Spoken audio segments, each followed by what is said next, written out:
Hello বন্ধুরা, রাধে রাধে। এটা আমাদের ঘুরতে যাওয়ার লাস্ট ভিডিও, এটাই করেছি আর করিনি। এই যে আমরা টোটোতে বসে গেছি, চলে যাচ্ছি বিন্দুমাসি। ওই যে ওটাও একটা মন্দির ওখানেই আছে। তো বারোয়ারা স্টেশন থেকে মাত্র এই মন্দিরটা আসতে 10 টাকা টোটো ভাড়া, বেশি লাগবে না। এখানটায় মাত্র 10 টাকা লাগে একজনের। তো আমরা এই মন্দিরে চলে এসেছি। দেখো, এই মন্দিরে প্রবেশ করে ফেলেছি। এই যে খুশি যাচ্ছে আগে আগে। তো এই মন্দিরটা বন্ধ হয়ে গেছিলো, আমরা পুজো দিতে পারিনি। যাই হোক, গেট সব বন্ধ। এই দেখো, গেট সব বন্ধ, আমরা পুজো দিতে পারিনি কারণ দেরি হয়ে গেছিলো। আমরা গিয়ে প্ল্যাটফর্মে বসছিলাম, আমরা জানতাম না যে এখানে আরেকটা মন্দির আছে। তো আমরা প্ল্যাটফর্মে বসছিলাম, তো পাশেই একটা মিষ্টির দোকানদার, ওখানে বাচ্চাদেরকে খাওয়ানোর জন্য গেছিলাম। তো ওই দোকানদার আমাদেরকে বললো যে এখানে এরকম একটা মন্দির আছে পাশেই।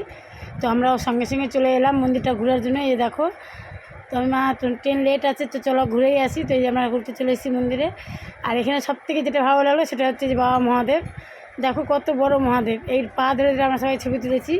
ঘাড়ে দেখো পার্বতীকে নিয়ে আছে, কি সুন্দর লাগছে দেখো মহাদেবটাকে। এই যে মহাদেব, আমার তো খুবই ভালো লাগলো। আমার মাও সবাই খুশি, আমরা সবাই ছবি তুলেছি, সবারই ভালো লেগেছে। আর এরই মধ্যে দেখো চলে এসছে বৃষ্টি, ধীরে ধীরে বৃষ্টি পড়ছে। তোমরা বুঝতে পারছো কেন জানি না ক্যামেরাতে, কিন্তু বৃষ্টি পড়ছে। দেখো মেঘ কত, বৃষ্টি শুরু হয়ে গেছে। তো আমরা তাড়াতাড়ি করে চলে যাচ্ছি। এই দেখো বৃষ্টি, এমন বৃষ্টি হয়েছে, দেখো সিঁড়ি দিয়ে মা মন্দিরের ওখানে সিঁড়ি দিয়ে জল পড়ে যাচ্ছে। আর বৃষ্টিতে আমরা সব সিঁড়িতেই বসে আছি।